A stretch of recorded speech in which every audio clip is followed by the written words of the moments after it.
Guys, welcome to my vlog again. Ngayon, magbabalat tayo ng gabi, tangkay ng gabi. Let's go! Masarap ito. Lalagyan ng dilis. At gata. At gata. Fresh na fresh from the farm. Fresh na fresh pa to, oh. Ang sarap nito. Matamis-tamis. Mga pagkain pang probinsya, guys. Kung di pa kayo nakasubo, panoorin nyo lang ang vlog ni Rodel. I-follow nyo siya at matututo kayo kung paano ang pagluto nito. Tama. Yan. Balatan ninyo na maigi para Bakit po kayo naka-gloves? hindi mangati yung... Ako hindi naman nakakakati ito. Pero para hindi magmantsa yung kamay kasi nakakamantsa ito ng kamay. Mahirap pa naman tanggalin. Oo. Kaya kailangan ng gloves. Kung walang gloves, pwede na rin yung plastic bag na yan sa kamay. Yan lang, guys. So, tinutulungan ko si Rodel. Meron na akong bataan dito. Alalay niya. Alalay niya. Abangan mamaya ulit pag niluto na. Yes. Oo. Yan. Titikman natin ang special. Tawag yan. Tangkay ng gabi na ginataan. Perfect.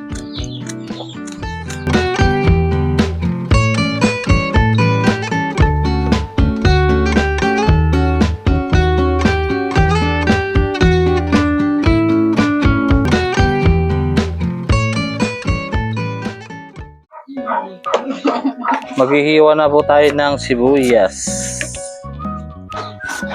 Mga kanayon.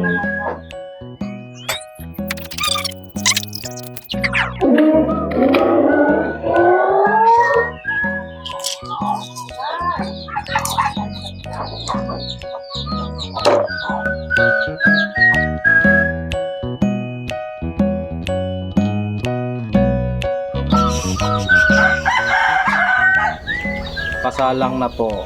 Ganito po ang pinaglulutuan namin.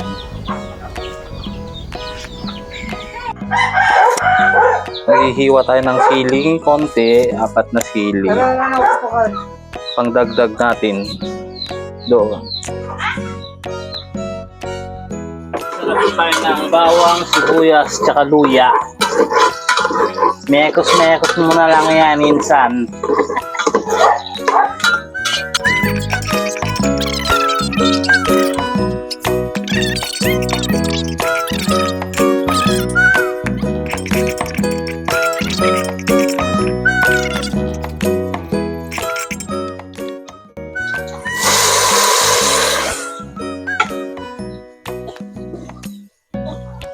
Lalagay na natin.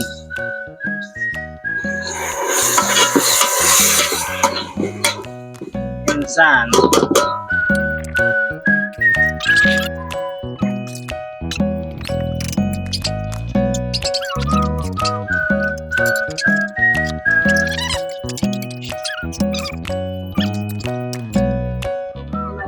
Oops, maglalagay na tayo ng gata.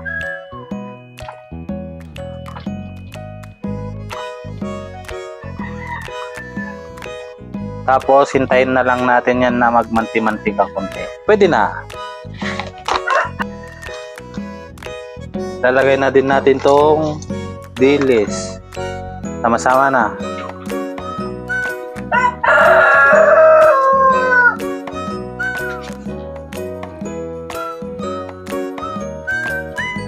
Luto na po.